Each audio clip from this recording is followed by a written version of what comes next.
America, traditionally, they're known to be very free, very open, but now their approach is very authoritative. I wish there was a way to convince President Trump to reverse his way. And I think it's crucial how the rest of the world responds.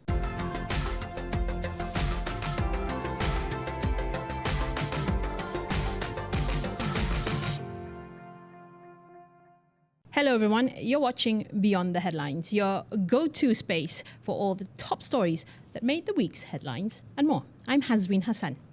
And I'm Amalina Kamal. Now, it's been over 3 months since the United States announced its sweeping retaliatory tariffs on imports from Malaysia and several other countries in the region. Now, the original deadline for the 24% tariffs implementation was actually scheduled for July 8th, but following nervous reactions from the market, the US postponed this particular decision for most countries, extending it to August 1st. Now, since then, the situation has been very murky. And back in April, Investment, Trade and Industry Minister Datuk Sri Tengku Zafrul Abdul Aziz led a delegation to Washington, D.C. to meet senior U.S. officials, including Trade Representative Jameson Greer and Commerce Secretary Howard Lutnick.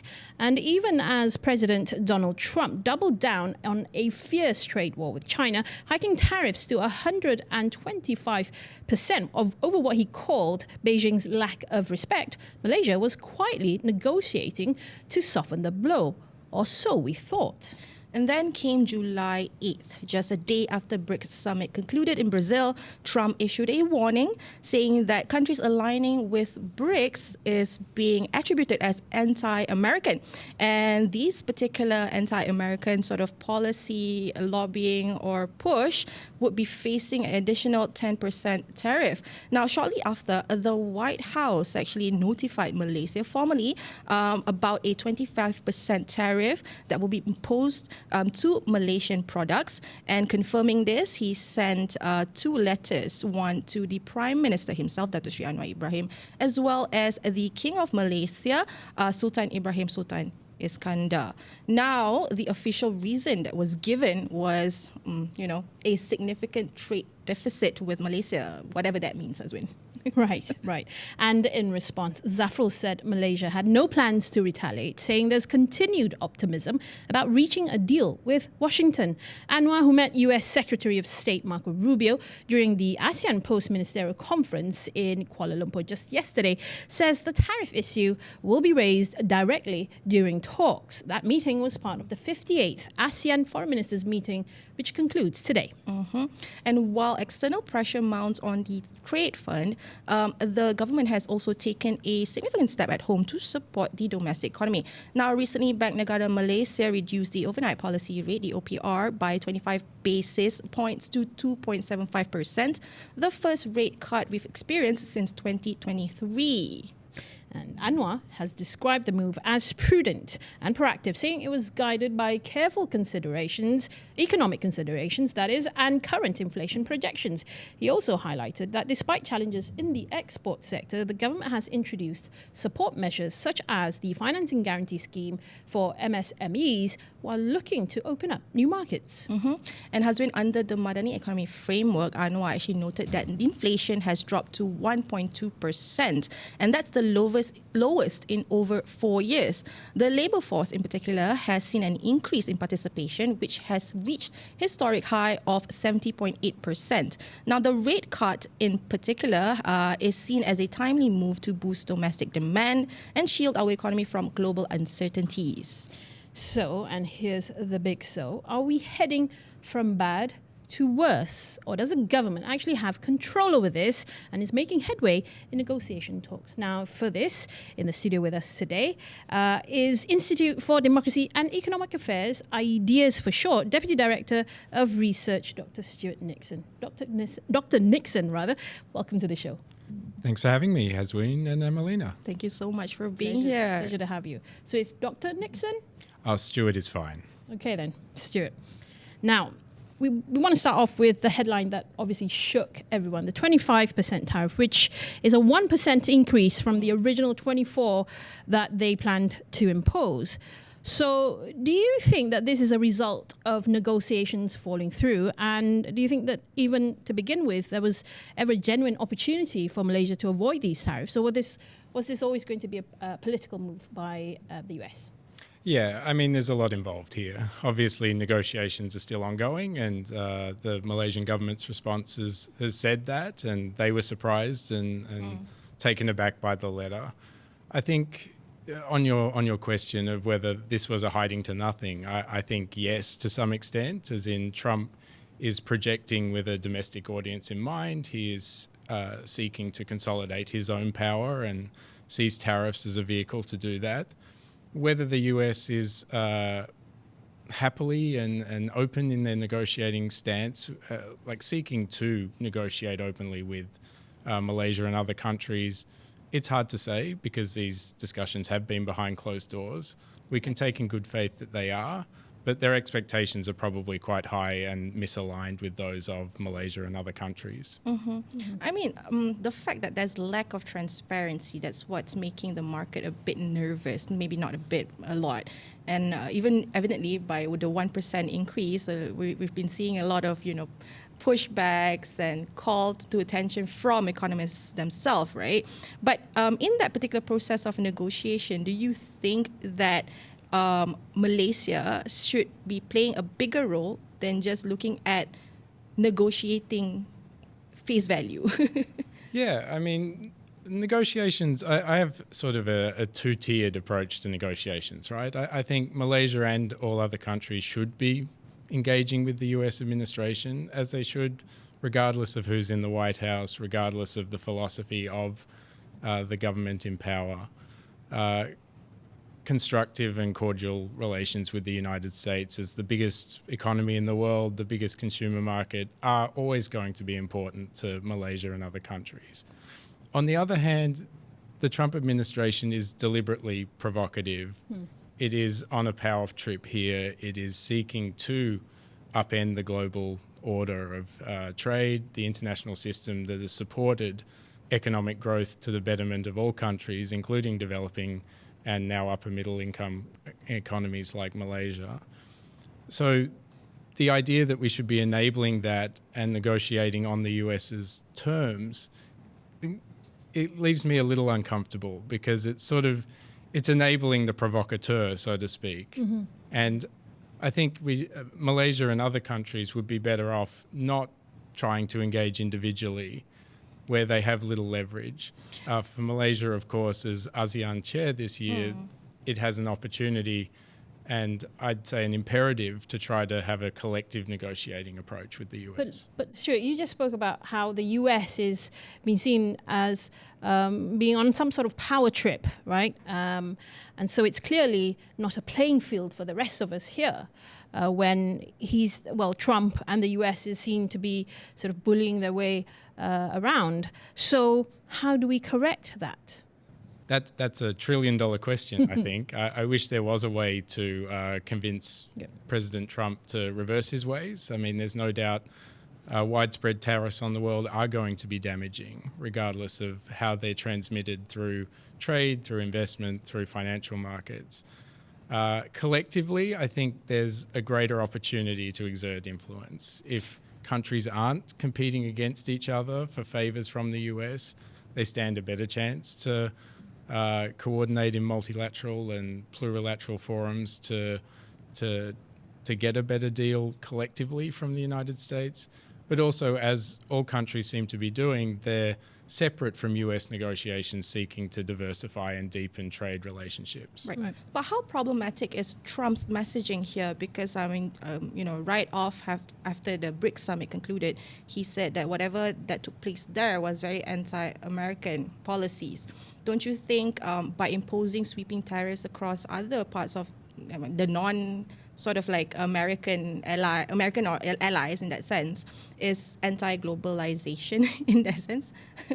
He's clearly anti-globalization. There's no doubt about that. And his comments should be seen as another example of how he is seeking to politicize and personalize trade and economics. There's no economic blueprint underpinning tariffs. It's a political play. And the fact that BRICS has become a target, perhaps unnecessarily in a way. I think BRICS is gaining some influence, but it's also a weak institutional framework. It doesn't have... Still premature in that sense. That's right. It doesn't have principles that bind participants in the agreement to any sort of liberalisation or any special measures for trade and investment going between those countries. It is just a forum for discussion, and it is quite enlightening how the tone of that discussion has shifted in parallel with the US administration, as in the US administration has turned towards an isolationist bent, whereas now BRICS is a sort of advocate for the global south. And I should say I'm not a fan of the term global south, but that they use it themselves. And they position themselves, and China positions itself as a leader of that forum, as a beacon of free trade, openness, economic development that's mutually beneficial. So I mean, it's an alternative in that sense, right? Yeah. I mean, okay, let's go into ASEAN and at least the regional strategy here. I mean, the problem here, right, if we zoom into the whole scenario, I think in the last meeting that we had, Anwar Ibrahim himself, Datuk Sri Anwar Ibrahim himself did say any negotiations with the US should be made not be made bilateral. It should be made as a bloc. But evidently that's not the case, because if I can just point out like 3 examples of ASEAN countries going solo in their negotiations with the US, for instance, Vietnam having to push for deals with EU and the States by being the other alternative apart from China, right? But you can't blame them for doing so. It's survival. I mean, in terms of the tariff breakdown, I think Vietnam is number 3 there, 46% tariffs, right? More than 40% in that sense. And then the other 2 countries here, we've got Indonesia pushing for US incentives for, an Inflation Reduction Act exemptions, basically. But that's not via ASEAN channels. And the last one, of course, is Singapore. I mean, we know how Singapore's trade with US has been very, dynamic as opposed to Malaysia, right? So in that context, right, I just want to understand, how can Malaysia respond without having to be alienated? So Malaysia has attempted to do a dual-track negotiation with the US, right? It has sought to represent the region and invite the Trump administration to negotiate with ASEAN as a whole rather than just Malaysia individually, but it has also acted in its own interests to negotiate on a bilateral basis. I don't blame any country. I don't blame any politician. I'm not a politician, but I can understand the political imperative to seek a deal for your own country, your own businesses, your own citizens, that at least on the surface is preferential and is seen as doing a good job to support what could be a negative downturn for your economy if tariffs stick. I think there's a false logic, though, to this. Firstly, as has been proven by these letters, very little traction has been gained by anybody. There have been, three semi-agreements that have come out. I'm loath to even call them agreements because we haven't even seen the full details of them. The United Kingdom, such a long time ago now, and even thinking back to that press conference, it was as if there were 2 people speaking about 2 different agreements when you had Trump and the UK Prime Minister side by side. It's like they'd signed different things. The Vietnam agreement this week seems similar. It's on Truth Social and not much anywhere else so far.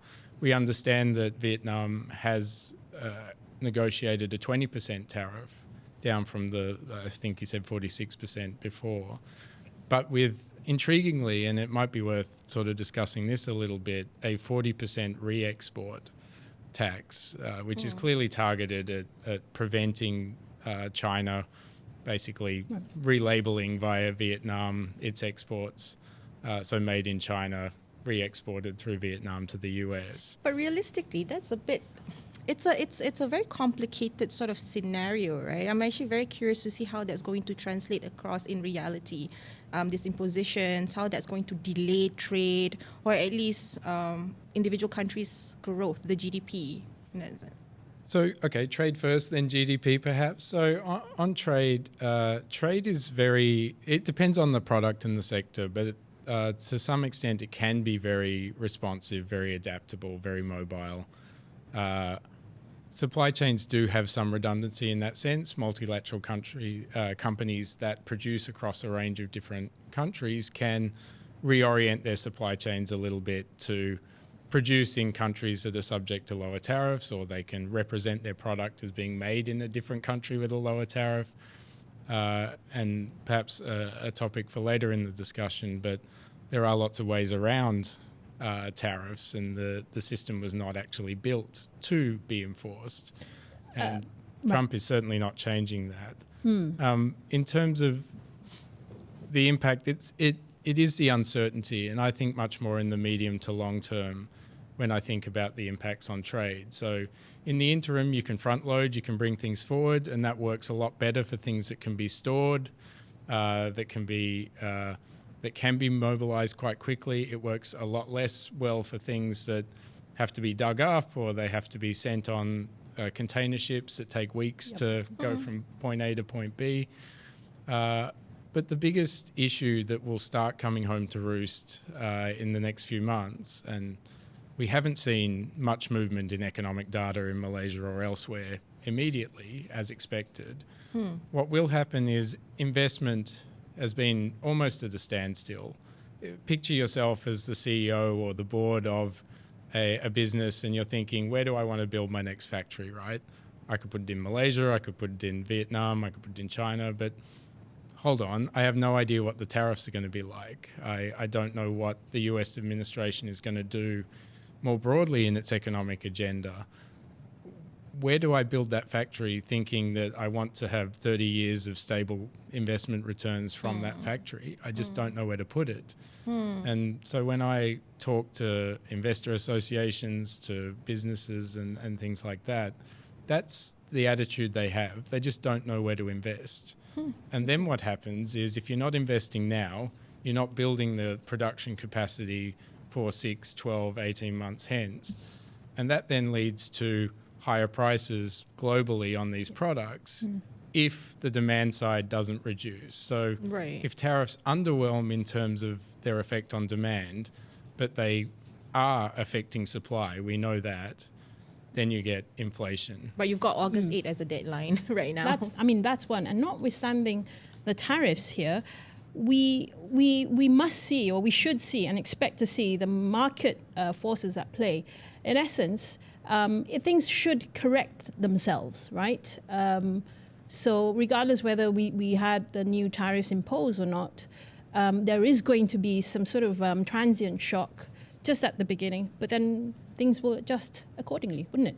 I should be clear, there will be a shock of some description. How it's conceived and thought of by different economists varies, right? So if you ask a trade economist, and I'm not going to pretend that's my main forte, a trade economist would say, yes, trade is going to be affected. Direct trade, when tariffs come in, it raises the price of the imported good, therefore it's less competitive in the import market. Prices will either rise, or less goods will be available at that destination if they're not competitive anymore. What I tend to think of more is in the investment and financial space, right? It's not just tariffs. The Trump administration has a highly unorthodox approach to economic policy. It's at war with the Fed Reserve, which is a key institution in the global financial economy and a key backstop should a shock of a greater magnitude occur. It's targeting investment, or it could target more investment. It's just passed the big, beautiful bill, as they call it, to massively increase US government debt. And so what we have is, when I think of what the impacts could be, as someone who has experience thinking about these things beyond trade and much more into the investment and financial space, I worry much more about that story and how it could be orders of magnitude higher, because we have stocks of investment, we have stocks of financial wealth. Trade is a flow concept. Right. It can wax and wane, ebb and flow, but there's a finite amount of it. Yeah. You could lose a lot of financial wealth and stock of capital were a more significant shock to occur, and there's a greater than anyone would like risk of that because of the prevailing uncertainty around Trump administration policy. Yeah, But that's with Trump, though, and obvious from his first administration, that he is going to push US policies unilaterally. I mean, everyone knows that. I don't think we should be expecting anything different this time around. And I think it's crucial how the rest of the world responds, because we don't want to be seen to be enabling that sort of behavior. So we should be responding accordingly, shouldn't we? Yeah, but just to add, like in a way, how can Malaysia in specific, just to kind of localize the content more, salvage ourselves in bringing about a more coordinated sort of strategy in addressing this? Yeah, I mean, I spoke before about enabling a Trump administration that wants to use might over multilateralism. I heard it said this morning at another event, as in taking a world that for 30, 35 years has been looking to reduce trade barriers on the whole to, and not just tariffs, but comprehensive trade agreements have been the norm that go into all kinds of things: trade, investment, people movements, labour standards, competition, government ownership, intellectual property, and so much more. For him, for Trump, he kind of sees the world in a much more narrow sort of lens. He sees it as tariffs as the key.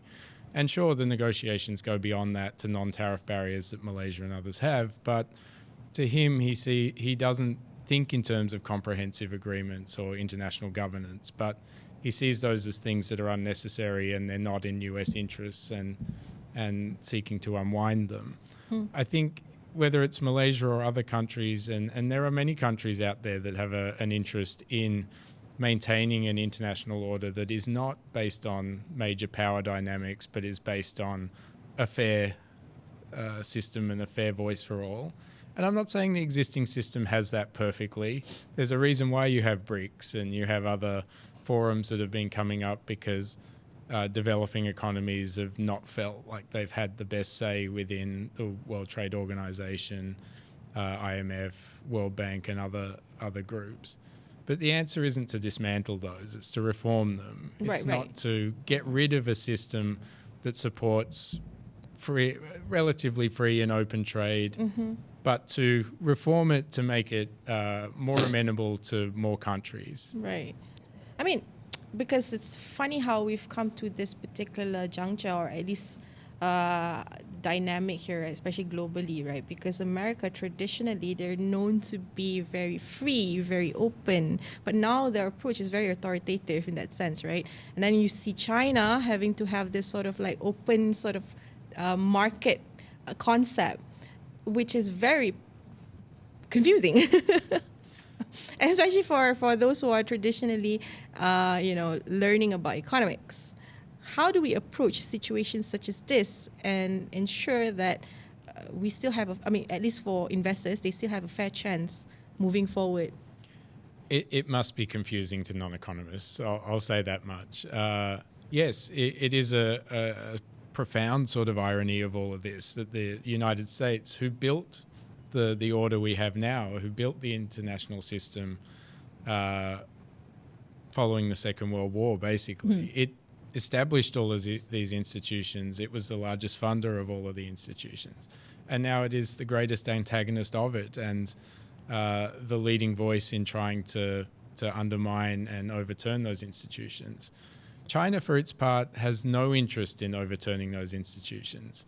It may have at other points, and it has created some of its own through BRICS and AIIB and others, but it talks inclusively, it operates inclusively, it just wants more of a voice of its own. It wants quota reform and things like that in these. Controlling the narrative, or at least taking hold of it again, I guess. But on the principle of which country is more free market than the other, I mean, I don't think that's a great debate to be had, but I mean, China has a large number of restrictions still in terms of access to its economy. Right. The United States is right about that. It has very large-scale subsidies for manufacturing and industrial sectors.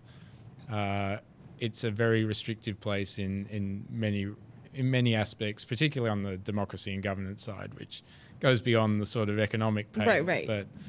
But yeah, the idea that the institutions that China has, including the economic ones, like it doesn't have a free-floating exchange rate, for example, an open capital account. So the idea that China could be a replacement for the United States in an economic sense overstatement in that sense. does not make any sense. Okay. So they're not. It's apples and oranges, really. But you have to give credit to them for how much they're making progress in terms of their economic or soft powers. Soft powers rather than the very more pushy and authoritarian ways of the US, very unilateral. So is that going to continue to be a strong point for China in, say, the next 10 years or so? It has the potential to be. I mean, China has proven it can do the same as the US, though. So I would caution it a little. It has largely been friendly and increasingly open with countries, but it has weaponized its economy on my own country, for example, in previous years, although things have well stabilized and the relationship is much stronger than it was. But I suppose particularly in energy, right? Energy transition, if I'm not mistaken. Critical minerals is a good example. I mean, obviously it's started to impose, both in response to the United States and unilaterally, restrictions on certain critical minerals going out of the country on national security grounds, they say, but regardless of what rationale you have for these moves, they're not good for the global economy. They don't help predictable, stable supply chains for critical goods, including they're obviously inputs to high technology goods, mass consumer goods like phones and computers and batteries and things like that. Because we're talking about the push and pull of all these economic powerhouses, right? And then you have other countries that are just watching by as bystanders in that sense, right? But if we zero in again in Malaysia and our policies and how we're going to make sense of the trade, the world today, I just want to include the aspect of, again, pushing for investor confidence here. Because on the domestic front in particular, we've, heard talks about the SST being raised, the hikes, and then a lot of uncertainties are out there at the moment, especially in terms of how we're going to rationalize certain subsidies, things that we're so used to that been taken away from us. But anyway, without giving any sort of, or giving the benefit of the doubt to the government, we have to do this to ensure that we have a steady GDP, or at least our debt is lowered in that sense. But can we focus more on having proper alternatives apart from just introducing stopgap measures here? Yeah, I mean, on your first point, there should be no bystanders in this. No country, Malaysia or otherwise, should feel like just because the US and China are at loggerheads that they have no agency in this. There are continual dialogues going on with those countries individually and together, regional forums, extra-regional, multilateral forums. There's no reason why countries that have an interest in an order that isn't determined by major power rivalry don't have a voice. They should have a voice. On the domestic economy front, it's in an interesting position. Obviously, growth is still robust. It's a little bit below where the target is. It's something like 4.4% in the first quarter, targeting 4.5 to 5.5 annually this year. Inflation, as you said in the introduction, is very low, so there is room for manoeuvre. And you mentioned the Bank Negara's reducing the OPR somewhat preemptively, I guess, just as a precautionary measure. But that goes to investment. It flows through to reduce interest rates that potentially could provide opportunities for people to invest. And though it's not a great time for investment at the moment, certainly not for things where you have an international orientation.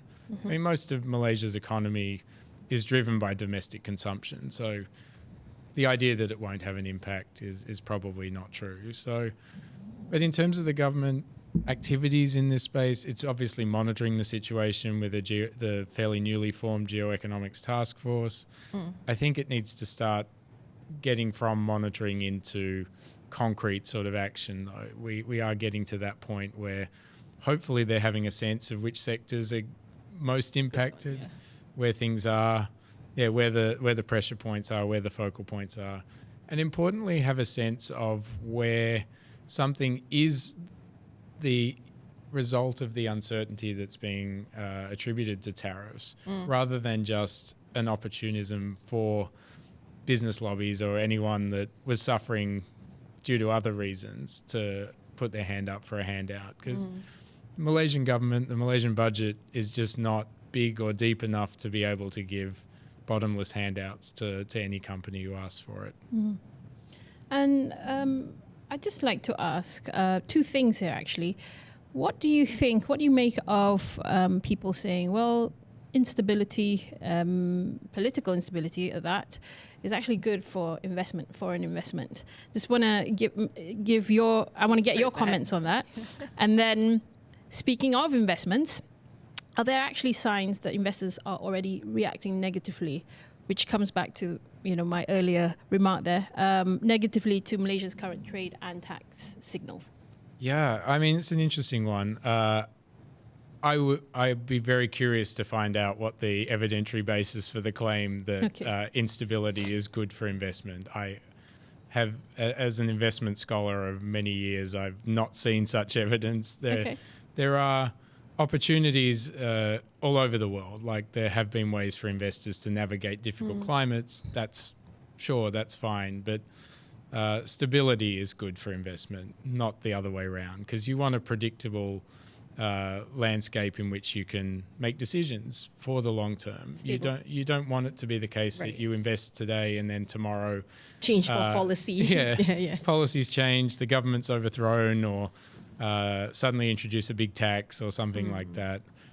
In terms of some of the signals that have come from Malaysian domestic policy recently, I mean, I've come out and spoken about how the SST was handled or mishandled, in the sense that in of itself, raising taxes, consumption taxes, is important. It is something the government needs to do, but it needs to explain how it wants to do that and why it needs to do it and how it would benefit people, how it forms part of a strategy. And it does come at a difficult time. Everyone can accept that if you're trying to do that and subsidies and buttress the effect of tariffs all at the same time, you risk as a government losing the narrative when so much is going on if you don't have a clear reason, a positive medium to long-term strategy for why you are raising taxes or implementing other reforms. But I suppose that claim saying instability is good for investment, I think it comes from the idea that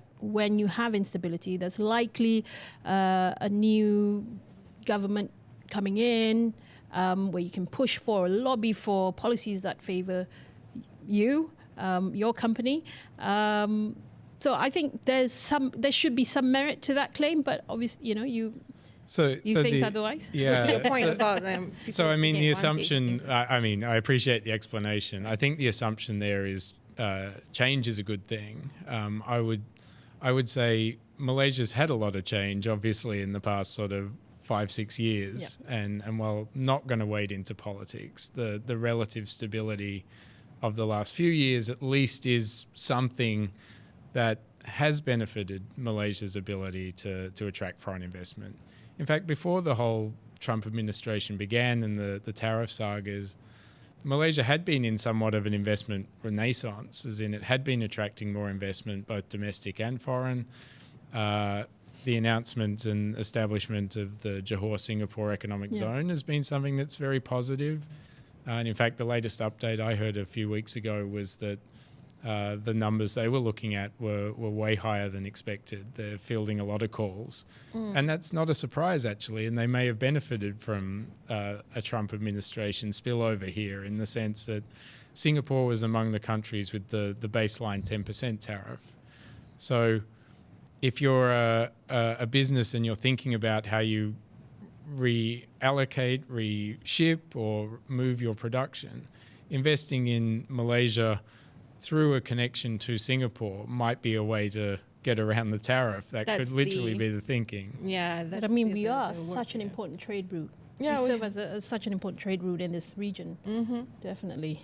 But we do have to move on to our other discussion now. Earlier, we did bring up about the OPR cut and the monetary policy signals. So just, again, I know you explained a little bit earlier about how it was a preemptive sort of measure to give some protection, right? But in the long run, is this going to make borrowing, or easier borrowing going to be good for the economy and making, be more productive, make the economy be more productive? Yeah, well, that's anybody's guess, right? I mean, the central bank can cut rates, but they're not in charge of deciding who gets loans and for what they put the money into.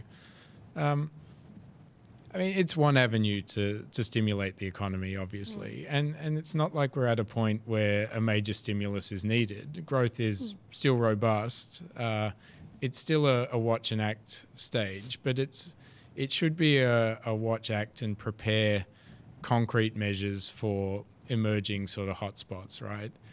And also something that is dear to my interests is in this world of geopolitical and geoeconomic shocks, where you don't want to be establishing task forces to then study 6 months, hence what the problem is, because the problem is here right now.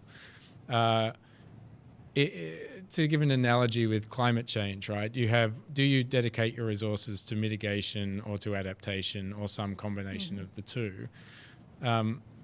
At the moment, the response to tariffs is all in the mitigation space, right? It's how do we negotiate with the United States? How do we form partnerships around the region to diversify and deepen trade and investment relationships?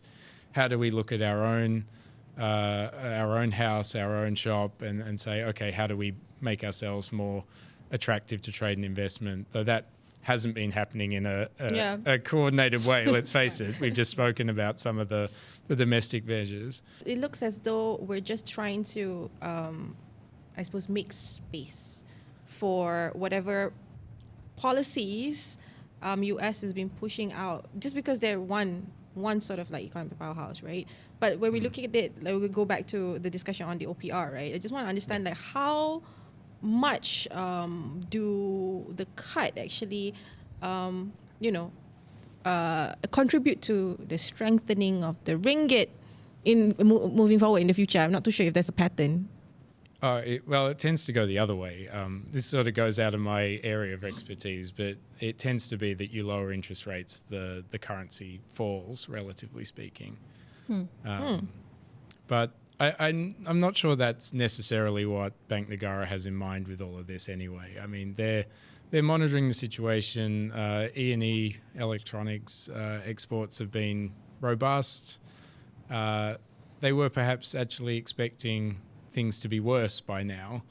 I would say to them, as someone who looks in the shock business, and actually returning to my previous point, which I've remembered, I think you need to be preparing that adaptation response, right? You can't just assume that there won't be a major shock coming and that you're going to have 6 months to deal with it, particularly at a time when, as I mentioned before, the Trump administration and Fed Reserve are basically at war with each other. Yeah. And back in April, when the tariffs were first announced and then hastily backpedaled, perhaps in response to instability in the Treasury bonds market, this idea that the Fed Reserve is going to intervene in a way that you would predictably or expect or want it to, I don't know. It felt like it was playing a game of chicken with Trump at the time, and so there's no guarantee it would intervene in the way you'd want it to or expect it to should a major financial episode begin. So in that situation, the question is, what are countries doing individually and regionally, collectively, to respond, to have a playbook in response to these shocks, right? Mm-hmm. So it's like, how do you think through a complex geopolitical shock or a... Right. With that, right? Should Malaysia actually be focusing on having to negotiate further with the US what other countries are we supposed to be looking at in terms of locking our trade sort of like certainties here? So different priorities. I mean, it should absolutely continue to hold conversations with the US, whether there are positive or strong outcomes out of that. I have two sort of conflicting positions on that. What's your threshold, I suppose? Well, so for me, in a global sense, I'd love to see tariffs come down. I mean, no one wants them in the first place, right? I'd like to see tariffs be lower for every country. I'm much less sort of enamored by the idea that Malaysia or any other country ends up winning the race, the negotiation battle, because it's fool's gold, really. As in, we spoke about the Johor-Singapore example. We spoke about a China-Vietnam re-exporting example. There are many ways to get around a system of tariffs that is not built to enforce tariffs.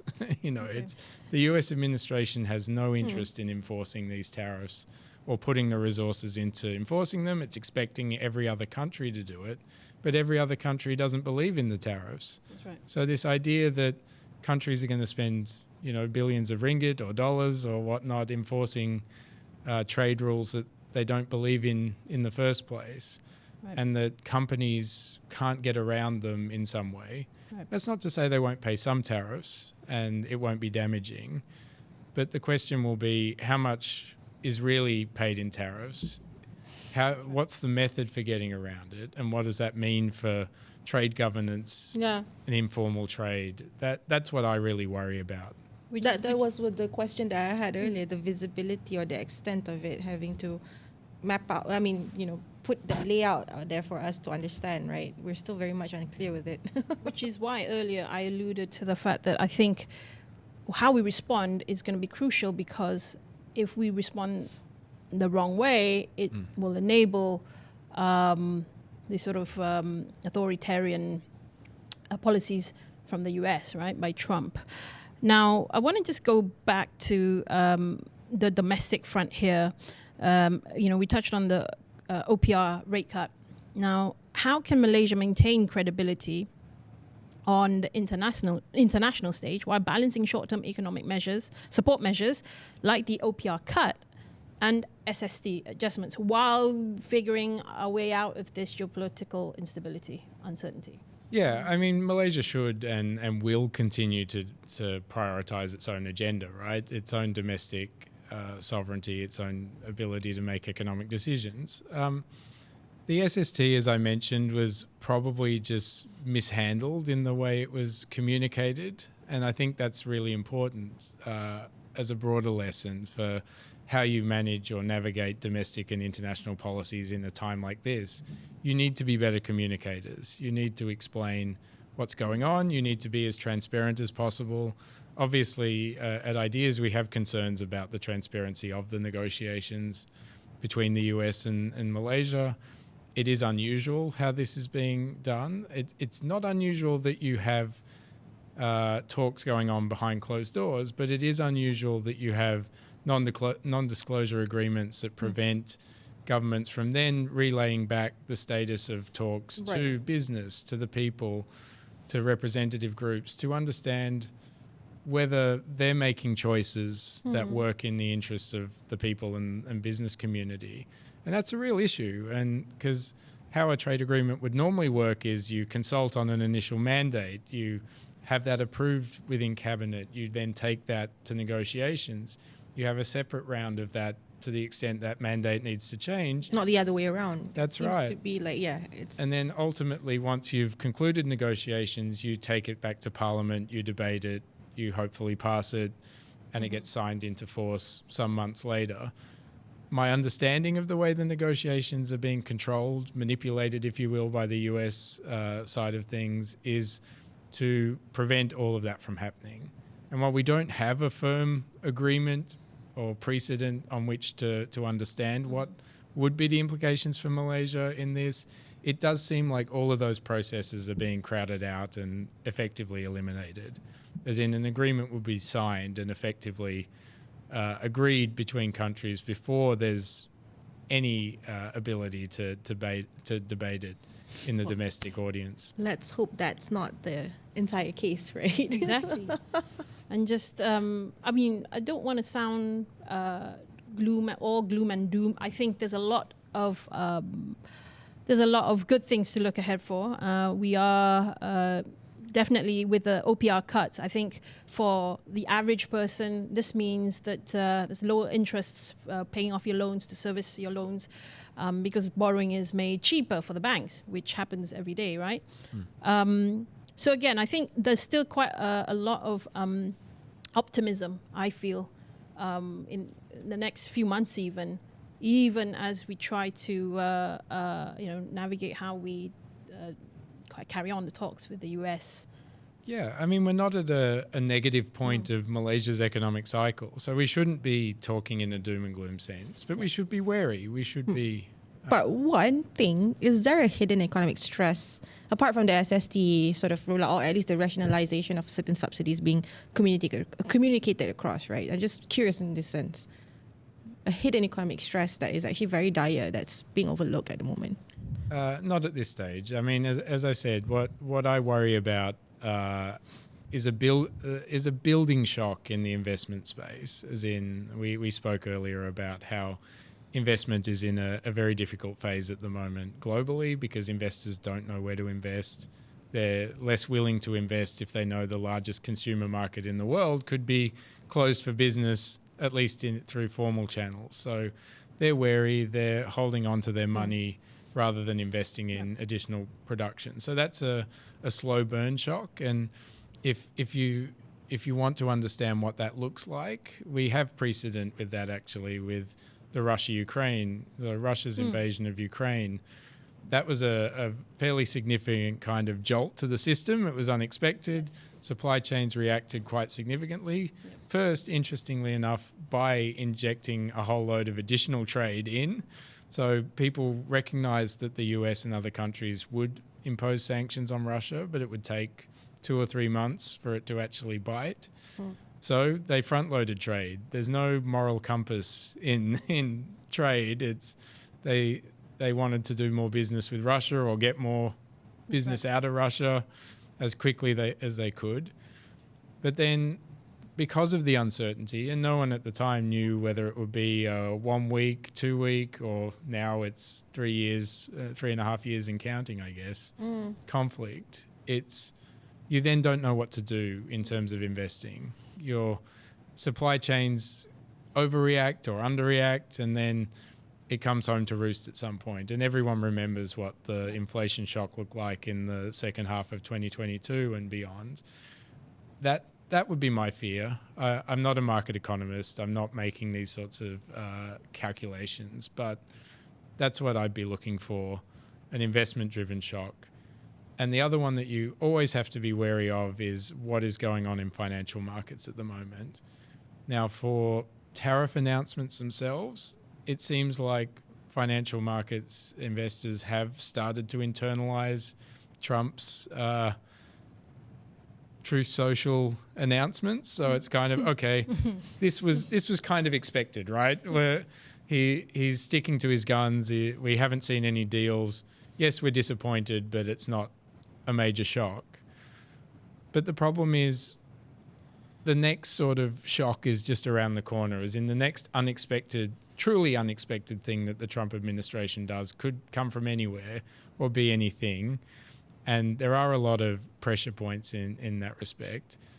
And we're also in a world where global financial markets and identities are being reshaped in ways that confuse even the greatest experts, as in at a time when there is lower growth and there is instability and volatility in the world, ordinarily you would have a US dollar strengthening. You would have more money going into US bonds, US securities, so yields would be coming down. Neither of those things have been happening under this administration, as in the US dollar has depreciated something like 10% over the course of the year. And while US Treasury markets have stabilized, they went through some gymnastics in the first week of April, and they still have diverged from common identities. And I'm not going to offer an opinion as to what that means, but if you talk to market investors, it's pretty clear they're in a state of transitional thinking as to how much money should we have in the United States? Is it at risk in a way that it never was in the past? Yeah. Well, as you put it, you just never know what's coming next, especially with the Trump administration. He's taking his thoughts, he's putting out his thoughts a lot on the Truth social media platform. I think he would have picked X if it weren't for the feud that he's having with Musk at the moment, which is a totally whole, different drama on its own, different scale. Now, Stewart, unfortunately, that's all the time we have for this episode. Thank you so much for making time for us today. It's been a real pleasure. Thank you very much for having me. Pleasure to talk to you as well. And to our viewers at home, don't forget to follow us on all our social media platforms. We're on Facebook, Instagram, and X. Our handle is @NSD Online for more news and updates, not just for the show, but for all the stories and news videos that we deliver to you daily. And Amalina, just before we go, I think we should end on a joyous and celebratory note. Did you know that next week, the New Straits Times turns 180? Wow, that's incredible. Who would have thought that we're almost like 2 centuries old, right? 180 to be exact. That's right. And we've actually got so much in store for all our viewers and readers in conjunction with this major milestone. But you know who else just hit the 3-figure mark? I wonder who? It's our Bapa Pemodenan, the father of modernization, Tun Dr. Mahathir Mohamad. He just turned 100 yesterday, Thursday. Yeah. Right, indeed. And that's a milestone few leaders ever reached, not just in Malaysia, but globally, let alone from the front row of a nation they helped shape. Exactly. It's a truly special occasion to celebrate a remarkable and such a recognizable statesman. Indeed, because he's left a very indelible mark on Malaysia and its political landscape. I mean, Tun M, you just call out his name and everyone, regardless of age, would know his contributions, right? That's right. Whether you're Malaysian or otherwise. And whether you love him or hate him, you can't deny Tun M's legacy and the path that he's paved for this country. So from all of us here on Beyond the Headlines, we like to wish Tun M a happy 100th birthday. Birthday, exactly. You said it for me. Thank you. So yeah, thanks so much, Amalina. Thank you so much, Hasbin. For this round of another episode of Beyond the Headlines. So catch us next week for this. And stay tuned for what we have in store in conjunction with the NSD's 180th anniversary. Thanks so much for watching. Until next time, goodbye.